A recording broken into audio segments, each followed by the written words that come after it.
예. 세계는 사람이 취하는 이중적인 태도에 따라서 사람에게 이중적이다.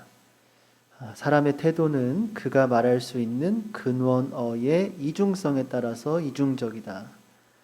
근원어는 낱개의 낱말이 아니고 짝말이다. 근원어의 하나는 나, 너라는 짝말이다. 또 하나의 근원어는 나, 그것이라는 짝말이다. 따라서 사람의 나도 이중적이다. 왜냐하면 근원어 나, 너의 나는 근원어 나, 그것의 나와 다른 것이기 때문이다. 유대인 철학자 마르틴 부버는 나와 너라는 책에서 인간관계의 두 가지 방식을 소개합니다. 하나는 나 그것의 관계이고 다른 하나는 나 너의 관계입니다. 나 그것의 관계에서 상대방은 나의 목적을 위한 도구이자 수단입니다. 반면 나 너의 관계에서 상대방은 나와 동등한 인격체이자 존중받아야 할 존재입니다.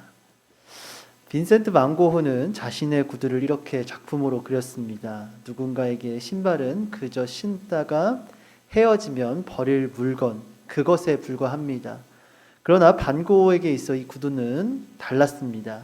신다가 버릴 물건이 아니라 자신의 삶의 여정을 함께 해준 동반자로 본 것입니다.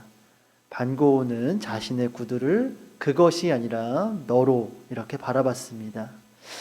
오늘 본문도 마찬가지입니다. 우리가 읽은 창세기 1장 26절에서 28절 말씀은 나 그것에 익숙해진 우리의 시선을 나 너의 시선으로 회복시켜 줍니다. 그리고 그 핵심에는 하나님의 형상이 있습니다. 그렇다면 오늘 본문이 말하는 이 하나님의 형상이란 과연 무엇일까요? 역사 속 많은 신학자들은 하나님의 형상을 인간의 이성적인 능력으로 이해했습니다.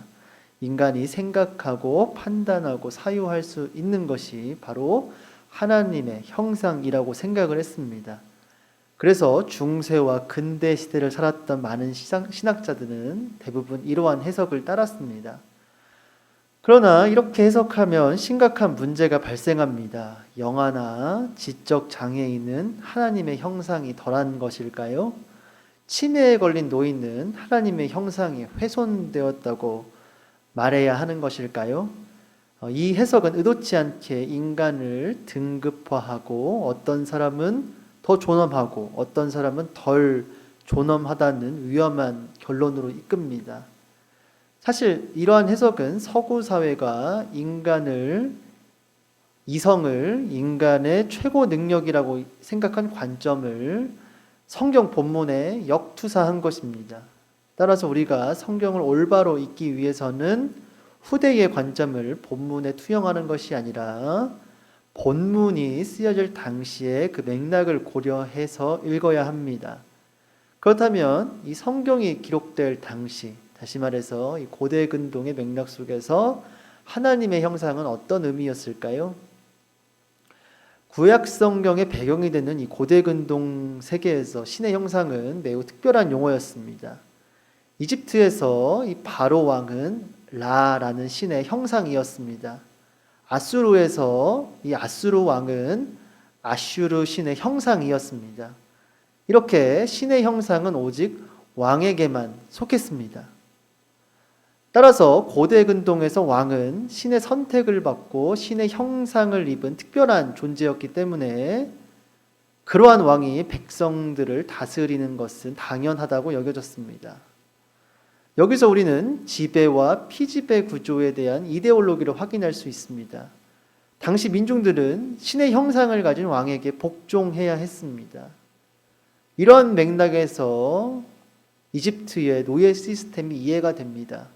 1%에 속하는 바로와 그의 측근들을 위해서 99%가 착취당하는 구조. 이것이 바로 성경이 쓰여질 당시의 현실이었습니다. 나 그것이 당연시되는 사회였던 것이죠. 이러한 맥락에서 오늘 본문을 읽을 때 그 혁명성이 드러납니다. 오늘 본문 27절은 이렇게 말합니다. 하나님이 자기 형상 곧 하나님의 형상대로 사람을 창조하시되 남자와 여자를 창조하시고 성경은 신의 형상이 소수의 왕에게만 부여된 것이 아니라 모든 인류에게 부여되었다고 선언합니다. 이것은 단순한 신학적인 주장이 아니라 정치적인 혁명이었습니다. 바로 왕은 오직 자신만이 신의 형상이라 주장하며 이스라엘을 노예로 삼았습니다. 그러나 하나님은 이스라엘 노예들을 이끌어내며 너희 모두가 나의 형상, 하나님의 형상이라고 선언하십니다. 남자든 여자든 주인이든 종이든 이스라엘이든 이방인이든 모든 사람이 동등하게 하나님의 형상이자 모두가 존중받아야 할 존재라고 선언하고 있는 것입니다. 그렇다면 이러한 맥락에서 정복하라는 그 의미가, 그 명령의 의미가 선명해집니다. 28절에서 하나님은 땅을 정복하라, 다스리라고 이렇게 말씀하십니다. 이것은 고대 근동의 왕처럼 누군가를 힘으로 억누르고 복속시키는 정복이 아닙니다. 모든 인간이 하나님의 형상이라면 한 인간이 다른 인간을 착취할 근거는 없습니다. 에스겔서 34장을 보시면 하나님은 이스라엘의 목자들을 꾸짖으시며 2절에서 이렇게 말씀하십니다. 자기만 먹는 이스라엘 목자들은 화 있을진저. 그러면서 이어지는 4절에서 이렇게 말씀하십니다. 너희가 약한 자를 강하게 아니하며 병든 자를 고치지 아니하며 상한 자를 싸매주지 아니하며 쫓겨난 자를 돌아오게 아니하며 잃어버린 자를 찾지 아니하고 다만 포악으로 그것들을 다스렸도다. 하나님이 원하시는 진정한 정복, 참된 다스림은 착취가 아니라 돌봄입니다. 다시 말해서 서로를 존중하고 배려하며 인격적인 존중이 가능한 그런 사회를 확장하는 것이 하나님께서 말씀하신 진정한 정복의 의미인 것이죠. 우리가 본문을 읽으면서 한 가지 주목해야 할 부분은 바로 창세기의 저자는 우리가 읽은 인간 창조 본문 바로 뒤에 안식일에 대해서 이야기합니다. 진정한 쉼과 안식은 저절로 찾아오는 것이 아니라 한 사람에 대한 존엄성과 이 가치를 인정할 때 비로소 찾아온다는 것을 이렇게 간접적으로 말하고 있습니다. 그러나 안타깝게도 이 서구 사회는 이 하나님의 형상 개념을 오해했습니다. 그들에게 하나님의 형상이 극대화된 존재는 가장 이성적이고 가장 진보한 존재는 바로 서양의 백인 남성이었습니다. 그리고 그 나머지 민족들은 열등하고 교화될 존재로 여겼습니다.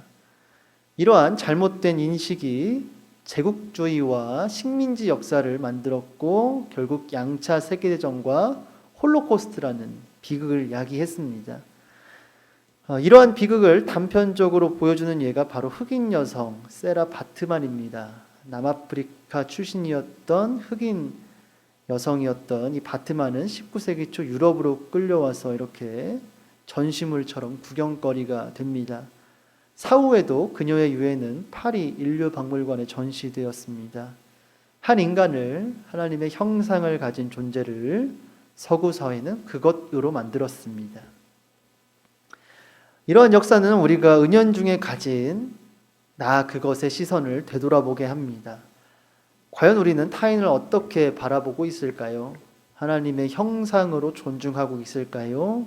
아니면 대상화하고 도구화하고 있을까요? 우리가 일상 속에서 마주하는 사람들, 동료들, 이웃, 식당 종업원, 그리고 택배기사들을 어떤 태도와 시선으로 바라보고 있을까요? 우리가 회복해야 할 것은 바로 우리의 이런 뒤틀린 시선이 아닐까 생각해 봅니다. 하나님의 형상을 회복해야 한다는 말을 들을 때 우리는 흔히 죄로 오염된 내면의 회복만을 떠올립니다. 그러나 우리가 진정으로 회복해야 할 것이 있다면 바로 타인을 바라보는 우리의 시선, 나아가 타인 안에 내재된 이 하나님의 형상을 발견하지 못하는 이 태도가 아닐까 생각해 봅니다. 그리스도는 이 땅에 오셔서 바로 이 회복의 일을 행하셨습니다. 빌립보서 2장은 이렇게 말합니다. 그는 근본 하나님의 본체시나 하나님과 동등됨을 취할 것으로 여기지 아니하시고 오히려 자기를 비워 종의 형체를 가지사 사람들과 같이 되셨고, 이집트의 바로 왕은 신의 형상이라는 이 지위를 움켜쥐고 백성들을 억압했습니다. 서구의 백인 남성들은 이 땅과 사람들을 움켜쥐며 착취했습니다.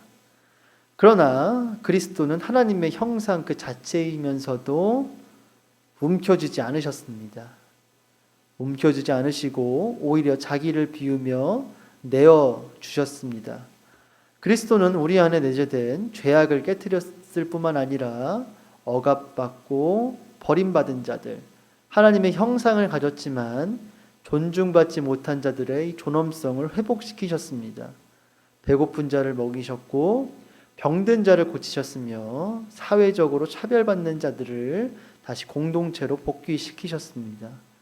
예수님은 세리와 창녀와 나병 환자들을 만나며 그들을 그것이 아니라 너로 부르셨습니다. 골로새서는 그리스도를 보이지 않는 하나님의 형상이라고 증언합니다. 예수님이 참된 하나님의 형상이시라면 예수님을 따르는 삶, 다시 말해서 예수님을 따라 사는 것이 곧 하나님의 형상대로 사는 삶일 것입니다. 따라서 우리 안에 내재된 하나님의 이 형상의 회복은 그리스도를 따라 움켜쥐지 않고 타인을 인정하고 존중하는 태도에서 시작됩니다. 그리고 우리 안에서 이 하나님의 형상이 회복될 때 다른 이들 속에 있는 하나님의 형상 또한 회복될 것입니다. 여전히 우리가 사는 사회는 하나님의 형상을 억압하는 사회입니다. 찰리 채플린의 영화 모던 타임즈가 보여주듯이 사람들이 기계 부품이 되어 살아가는 세상이 오늘날 우리가 사는 세상일 것입니다. 나 그것이 되어 자신의 존엄성조차 잃어버린 채 살아가는 이들이 참 많습니다. 교회의 사명은 바로 여기에 있지 않을까 생각해 봅니다. 나 그것의 세계에서 나 너의 세계로 초대하는 것, 바로 그것이 오늘날 교회에게 맡겨진 사명이라 생각합니다. 움켜쥐지 않고 내어주신 그리스도를 따라서 우리도 서로를 너로 부르는 공동체가 되는 것입니다. 17세기의 화가 벨라스케는 이러한 시선을 작품 속에 녹여냈습니다. 그가 그린 시녀들이라는 작품은 우리에게 친숙한 작품입니다. 그러나 이 그림이 위대한 것은 유명해서가 아니라 화가의 이 놀라운 시선 때문입니다. 화면 속에는 이렇게 공주, 시녀, 광대, 심지어 난쟁이, 그리고 거울에 비친 왕과 왕비가 모두 한 화면에 등장합니다. 놀라운 것은 이들 모두가 동등한 시선으로 관람자를 바라보고 있다는 점입니다. 왕도, 시녀도, 광대도 같은 무게로 존재합니다. 이처럼 벨라스케는 이 신분의 위계를 뛰어넘어 모든 인물을 동등한 인격체로 이렇게 그려냈습니다. 이것이 바로 교회가 그리고 우리 그리스도인들이 회복해야 할 시선입니다. 마지막으로 마르크 샤갈이 그린 인간의 창조라는 작품으로 오늘 설교를 마무리하고자 합니다. 유대인이었던 마르크 샤갈은 오늘 본문을 독특한 시각으로 그려냅니다. 이 그림에서 붉은 날개를 가진 천사가 아담을 부드럽게 안아 올리고 있습니다. 천사는 아담을 움켜쥐지 않고 포옹하듯이 이렇게 부드럽게 안아 올립니다. 하나님은 우리를 움켜쥐지 않으십니다. 그 대신 이 그림처럼 부드럽게 우리를 안아 올리십니다. 하나님은 우리를 나 그것이 아니라 나 너로 우리를 부르십니다. 이것이 바로 하나님이 우리를 대하는 방식이자 우리가 서로를 대해야 할 방식입니다. 오늘 이 시간 우리의 시선이 나 그것에서 나 너의 시선으로 회복되길 진심으로 소망합니다. 타인을 그것으로 보는 것을 넘어서 너로 보기를, 그리고 움켜쥐던 손이 내어주는 손이 되기를 진심으로 축복합니다. 그러면서 우리 모두가 참된 하나님의 형상으로 살아가며 모든 사람을 하나님의 형상을 가진 자로서 존중하고 배려하는 우리 모두가 되길 진심으로 축복합니다. 마지막으로 시편 속에 담긴 시편 기자의 고백을 읽어 드림으로써 설교를 마치겠습니다. 시편 8편 4절에서 6절 말씀입니다. 사람이 무엇이기에 주께서 그를 생각하시며 인자가 무엇이기에 주께서 그를 돌보시나이까. 그를 하나님보다 조금 못하게 하시고 영화와 종기로 관을 씌우셨나이다. 주의 손으로 만드신 것을 다스리게 하시고 만물을 그 발 아래 두셨으니. 기도하시겠습니다.